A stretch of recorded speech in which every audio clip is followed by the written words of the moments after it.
ఇప్పుడు ఎవరైతే వెనకన ఉన్నారో వాళ్ళకందరూ లాస్ అయినట్టే కదా ఇది. ఇది మళ్ళా చెప్పలేం కదా, ఇప్పుడు అర్ధగంట అయిందా చెప్పేది. ఉం? Yes sir. అది నా మిస్టేక్ కాదు, అది మీరు రికార్డ్ మీరు చెప్పుకుంటే వెళ్ళిపోతే కొన్నిసార్లు రికార్డ్ కాదు. సో కంపల్సరీ క్లాసులు అటెండ్ కావాల్సి వస్తుంది. ఏం సభ్యులు ఏమైనా డౌట్ ఉందా? లేదు. సార్ ఏం లేదు sir, all clear sir. Okay, right. ఓకేనా? So next what is the next step? ఇప్పుడు నేను ఏం చేస్తాను, if enable the check box is position based approval hierarchy. I'm not doing anything. I will explain again in detail manner when you will discuss about the purchasing. Okay, ఇప్పుడు విన్నప్పుడు అప్పుడు ఇంకా ఈజీగా అర్థమవుతుంది, అప్పుడు కొంచెం హై లెవెల్ వెళ్ళిపోతాను నేను. ఓకే, నెక్స్ట్ ఏంది? Next purchasing option. సో ఈ సెటప్ మీకు కావాలంటే సరే ఈ రెండు చేసుకొని పోయి మళ్ళీ చూపిస్తానాడా, క్లోజింగ్ తీసుకొని next purchasing option.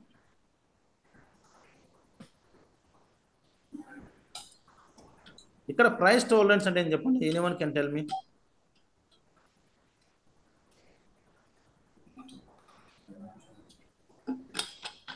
Same receiving లాగా ఉంటుంది, రిసీవింగ్ పారామీటర్స్ లాగా. ప్రైస్ టాలరెన్స్ ఇప్పుడు ఏం చేస్తాను నేను, ఏమైనా చెప్పగలుగుతారా? Anyone can guess. ప్రోడక్ట్ యొక్క ప్రైస్ ఒకవేళ ఆర్డర్ పెట్టిన తర్వాత ఇంక్రీజ్ అయితే ఎంత ఇంక్రీజ్ అయిన దాన్ని బట్టి పర్సంటేజ్ ఇస్తే అంత లోపలే తీసుకుంటా అని చెప్పాను. Right, very good. ఎవరు మా చెప్పింది? Vinod. Very good. Price tolerance అంటే ఇప్పుడు ఎగ్జాంపుల్కి ఏం చేస్తాము, ఫ్లిప్కార్ట్లో ఉంటుంది. ఫ్లిప్కార్ట్లో మనం ఏం చెప్పినాం, ఇక్కడ ఎక్కడ పోయింది అది, ఇప్పుడు ఏం చేస్తాము, serial number, item, quantity, price. అవునా? ఇక్కడేం చేస్తాము, ఈ ఐటమ్ ఏంది, మనము ఇక్కడేం పెడతాము, ఐటము పెన్ను లేదా మొబైల్లో పెడతాం. ఎంత క్వాంటిటీ కావాలి మనకు, ఫ్లిప్కార్ట్లో 10 క్వాంటిటీ కావాలి. ప్రైస్ ఎంత ఉంటుంది, each price equal to 20 rupees ఉంటుంది. సో ఏమవుతుంది, మనం బుక్ చేసేటప్పుడు ఏమవుతుంది, 20 రూపీస్ ఉంటుంది. కానీ సడన్గా అది ఏమవుతుంది, 25 అవుతుంది. అది ఎప్పుడు పాసిబుల్?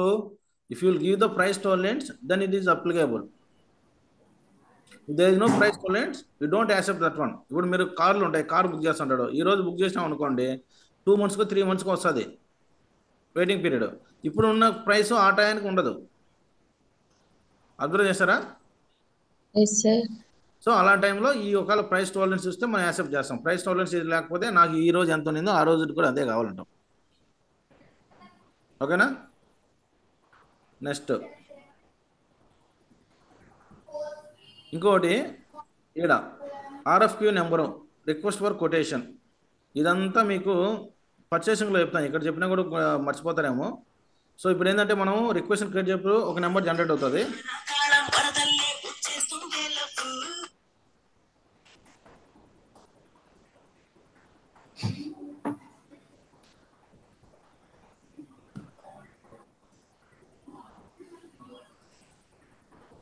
ఓకే, ఇప్పుడు రిక్వెస్ట్ నెంబర్ ఉంటుంది. సో నీకు ఇక్కడ P2P ఫ్లో ఎట్లుంటుందంటే, ఫస్ట్ ఏం చేస్తాము, పర్చేసింగ్లో ఫస్ట్ మన ఫాదర్ని అడుగుతాం. జస్ట్ ఏం చేస్తాము, మనం రిక్వెస్ట్ చేసుకుంటాం, నాకు ఒక బైక్ కావాలని రిక్వెస్ట్ క్రియేట్ చేస్తాం. ఓకే, అప్పుడు ఏం అవుతుంది, మనం ఇక్కడ రిక్వెస్ట్ క్రియేట్ చేస్తాం. మళ్ళీ ఈడేం చేస్తాడు, ఇప్పుడు నాకు ఏం చేస్తాను, నేను ఒక కొత్త కంపెనీ పెట్టానబ్బా, నాకు కొత్త కంపెనీ పెట్టినప్పుడు నాకు ఒక 1000 ల్యాప్టాప్లు కావాలనుకుంటా. అప్పుడు నేను ఏం చేస్తాను, 1000 ల్యాప్టాప్స్ కావాలంటే ఏం చేస్తాను, ఎంతమంది కాంపిటేటర్స్ ఉన్నారో వాళ్ళకందరూ పంపిస్తాను. ఇది మళ్ళీ చాలా డెప్త్గా వెళ్ళిపోయేట్టుకున్నాం అది. లేదా ఏమైనా స్టార్ట్ చేద్దాం పర్చేసింగ్. ఎట్లా వచ్చింది, పర్వాలేదు కదా? ఓకే, P2P సైకిల్ ఎవరైనా మిస్ అయిన క్లాస్ వినండి. ఈరోజు నేను చెప్పినాడు, maybe today will classes start purchasing cycle అని. ఈరోజు ఎవరైతే క్లాసులు మిస్ అవుతారో వాళ్ళకి పర్చేసింగ్ అర్థం కాదు. ఓకే, P2P అంటే procure to pay or purchasing cycle, purchasing. ఓకేనా? P2P అంటే ఏంది, P2P అంటే పర్చేసింగ్. ఫస్ట్ ఇక్కడ ఏముంటుందంటే, if inter person asking very very important question, what is the purchasing cycle, or దీని ఏమంటారు, PO అంటాం. ఫస్ట్ ఏముంటుంది, రిక్వెషన్ ఉంటుంది. రిక్వెషన్ అనేది ఎట్లుంటుందంటే, సో నేను ఇది డెప్త్గానే చెప్తున్నాను, పర్చేసింగ్ అనేది డెప్త్గానే చెప్తున్నాను. ఇన్వెంటరీ మనకి జస్ట్ ఇంకా 3% ఉంది, అంతే, 4% ఉంటుంది అంతే. 4% అయిపోతే ఇన్వెంటరీ అయిపోతుంది.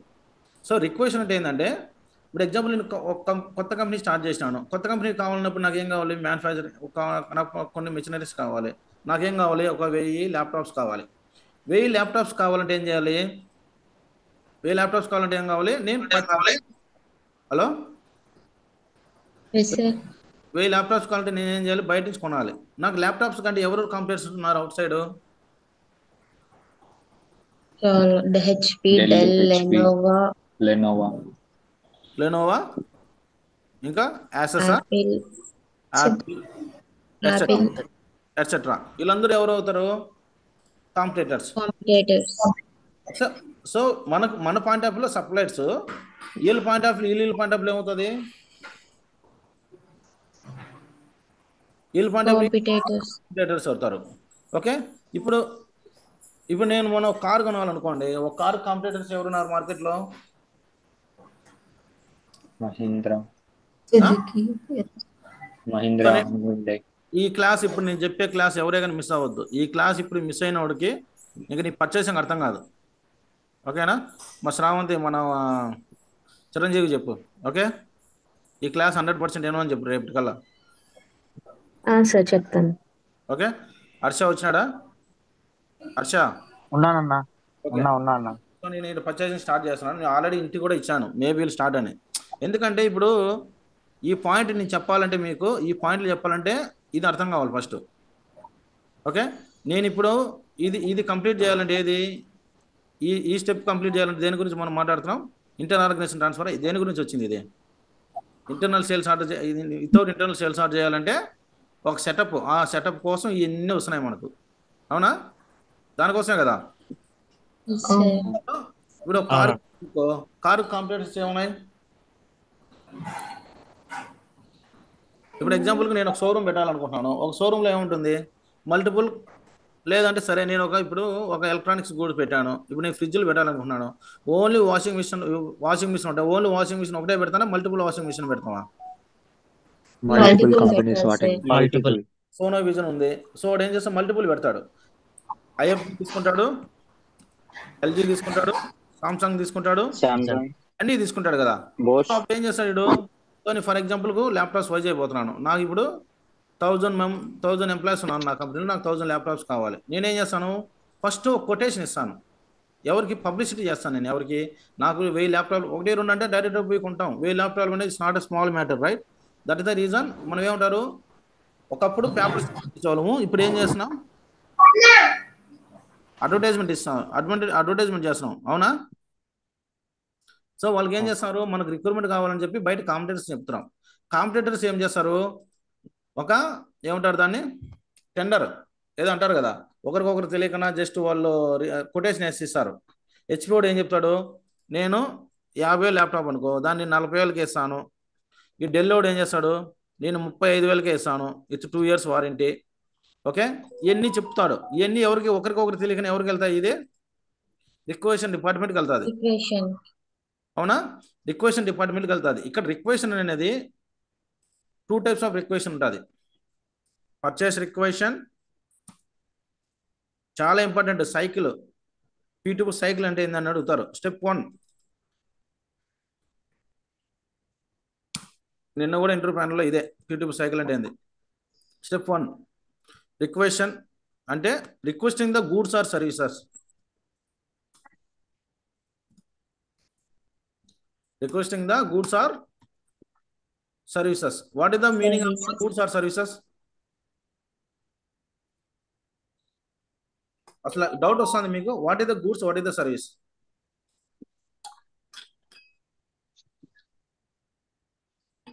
Goods and the products, sir. Service అంటే దాని డీటెయిల్స్. సర్వీస్ అంటే ఆ గూడ్స్ లో ఏమైనా సంబంధించిన పార్ట్స్ రిపేర్ చేయడం. సో అవచ్చు. లేదా ఇంకొక పాయింట్ ఆఫ్ ఏం చేస్తాము అంటే, ఫస్ట్ అది గూడ్ అయితే అమ్మిన తర్వాతే కదా వాళ్ళకి ఏమన్నా వారంటీ ప్రకారం ఏమైనా డ్యామేజ్ అయితే మనం ఇస్తాం. సో సర్వీస్ ఎట్లా వస్తుంది అంటే, గూడ్స్ అంటే either items. For example washing machine, mobiles, laptops, TVs, cars అన్నీ ఏమవుతుంది? టచబుల్ ఐటమ్స్ అన్నీ it is called as a items are goods. Touch చేసేటన్నీ ఏంటవుతాయి? గూడ్స్. సర్వీస్ నాన్ టచబుల్ అంటే మన కంటికి ఇప్పుడు ఎట్లా అవుతుంది? ఫర్ ఎగ్జాంపుల్కు నేను ఇచ్చేది ఏంది మీకు? ట్రైనింగ్ అనేది గూడ్స్ ఆర్ సర్వీసెస్? ఇదే Service. Service service. డాక్టర్స్ ఐటమా సర్వీసెస్ అయితే Service. సర్వీసెస్ ఏం చేస్తారు? Services. ఒక ట్రీట్మెంట్ ఇస్తారు మీకు, ఫిజియోథెరపీస్ ఇవన్నీ ఉంటాయి కదా, ఇలాంటికి అన్నిటికీ అంత ఫ్రీగా ఇస్తారా? లేదు కదా. సర్వీస్ ఇస్తున్నారు, అమౌంట్ తీసుకుంటున్నారు. ఏడేమవుతున్నారు? ప్రోడక్ట్ అమ్ముతున్నారు. గూడ్స్ అంటే ప్రోడక్ట్ అమ్ముతున్నారు, అమౌంట్ రిసీవ్ చేసుకుంటున్నారు. It is clear, right? Yes sir. Okay. Yes, sir. Clear. One is the purchase requisition.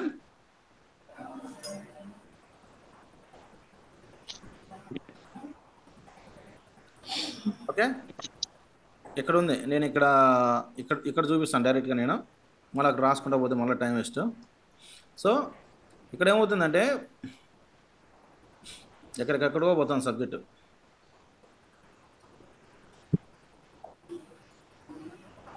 చూడండి, రిక్వెషన్ అంటే ఏంది?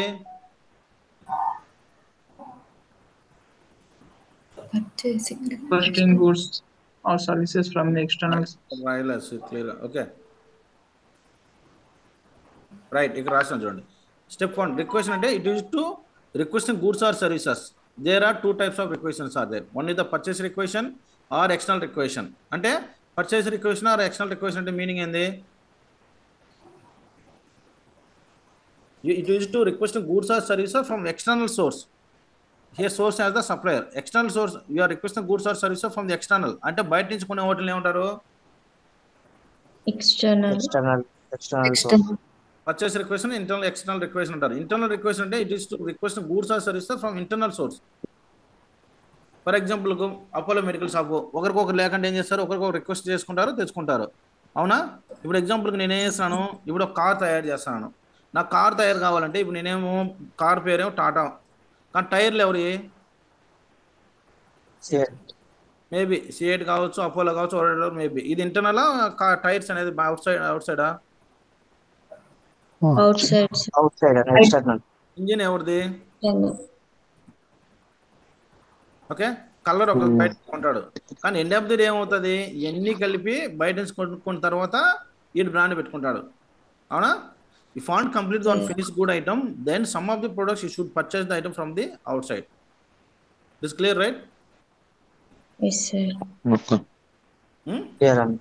So it is to requesting goods or services from external source. Source type is the supplier. ఎందుకు supplier వచ్చింది ఎడా? You are purchasing the item from the whom?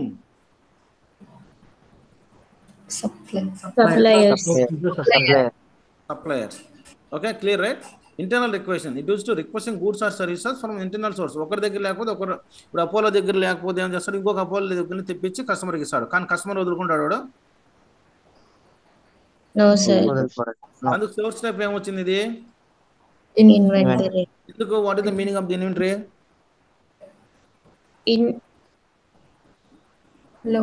Internal to internal కాబట్టి inventory తీసుకుంటాం right sir. Right, క్లియరా? So మీకు purchasing చెప్పేటప్పుడు ఈ రిక్వెషన్ create చేసి చూపిస్తాను. ఓఎం చెప్పేటప్పుడు ఇంటర్నల్ రిక్వెషన్ క్రియేట్ చేసి చూపిస్తాం. ఓకే, దెన్ రిక్వెషన్ ఏముంది? సప్లయర్. ఇక్కడ ఏమవుతుంది? Should employee of the organisation. ఆ కంపెనీలో పర్సన్ అయి ఉండాలి, ఆ కంపెనీలో ఎంప్లాయీ ఉండాలి. Employee who is requesting the material. So it clear, right? Now RFQ మనం ఏం చెప్పినాము? నాకు 1000 ల్యాప్టాప్స్ కావాలని చెప్పినాం. 1000 ల్యాప్టాప్స్ కావాలన్నప్పుడు చెప్పినప్పుడు ఏం చేసినాము? we are publishing that matter to the competitors outside. అవునా? సో రిక్వెషన్ క్రియేట్ చేసినాము. ఏడేముంది? RFQ. What is the second step? Request for quantitation. It is sending the requirement to our different suppliers. నాకు 1000 laptops కావాలని చెప్పి ఎవరు చెప్పినాం మనం? Competitors. Different Suppliers. మన పాయింట్ ఆఫ్ ఎవరు రెడ్డి ఇల్లు? Suppliers sir. వీళ్ళు పాయింట్ ఆఫ్ ఎవరు ఇల్లు? Competitor. వాళ్ళకి competitors sir. వాళ్ళు ఎట్టైనా కొట్టుకొని రావాలి, మనకేం అవసరం? కానీ మన పాయింట్ ఆఫ్ సప్లయర్స్, వీళ్ళకి కాంపిటేటర్స్ అవుతుంది. అంతే కదా? వాళ్ళకి అంతే కదా? Yes sir. సో మనకు ఏం కావాలి? నాకు 1000 ల్యాప్టాప్లు కావాలని చెప్పేసి నేనేం చేసినాను? ఆర్ఎఫ్క్యూ చేసినాను. Request for quotation, it is to sending the requirement to the different సప్లయర్కి పంపించాను. నా రిక్వైర్మెంట్ ఇది కావాలని. ఓకేనా? దాంట్లో ఏముంటుంది మళ్ళీ 3 టైప్స్ ఆఫ్ ఆర్ఎఫ్కి ఉంటుంది. స్టాండర్డ్ సేమ్ ఇట్లా చెప్పాలి. P2P cycle end to end చెప్పమంటే ఇదే చెప్పాలి. హై లెవెల్ చెప్పాలంటే నేను చెప్తాను ఎలా చెప్పాలనేది. ఎన్ని డెప్త్గా వెళ్ళిపోతున్నాను. ఓకే, ఇది మళ్ళీ పర్చేసింగ్లో నేను డిస్కస్ చేయను. ఇది మీకు ఏం డౌట్స్ ఉన్నా కూడా ఇప్పుడే అక్కడే అడగండి. ఓకేనా? క్లాసులు మిస్ అయిన వాళ్ళు కూడా నేనేం చెప్పలేను, ఎందుకంటే మనకు సిలబస్ అయిపోదు. ముందుగానే చెప్పేది ఎక్కువ డెప్త్కి వెళ్తున్నాము. దాంట్లో మళ్ళీ 1, 2, 3 సార్లు రివిజన్ అంటే కష్టం. ఏమన్నా కూడా ఇక్కడ అడగండి. Standard RFQ. So 3 types of RFQ ఉంటాయి. Standard RFQ, if inter person asking what is the meaning of the RFQ. RFQ means it is to sending the recruitment to the different supplier. There are 3 types of RFQs there. One is the standard RFQ, one more is the catalog RFQ, one more is the bid RFQ. Standard RFQ means it is to non-regular purchase items. Here price breaks are applicable. What is the meaning of the non-regular purchase items? మన Oracle ఎందుకు stand, ఎందుకు stable, ఎందుకు ఇది అంత popular అంటే నువ్వు మార్కెట్లో ఏ product తీసినా కూడా ఒరాకిల్కు ఎలిజిబుల్. అది ప్రతి ఒక్క ప్రోడక్ట్కు ప్రతి ఒక్క ఐటమ్స్కు ఒరాకిల్ అనేది సపోర్ట్ చేస్తుంది. అర్థమైందా? ఇప్పటికే మీకు కొంచెం ఆల్మోస్ట్ అర్థమైంది. అది ఇంకా పర్చేసింగ్ అయిపోయాక ఇంకా కంప్లీట్గా అర్థమవుతుంది. నాన్ రెగ్యులర్ పర్చేస్ ఐటమ్స్ అంటే ఎనీవన్ కెన్ టెల్ మీ?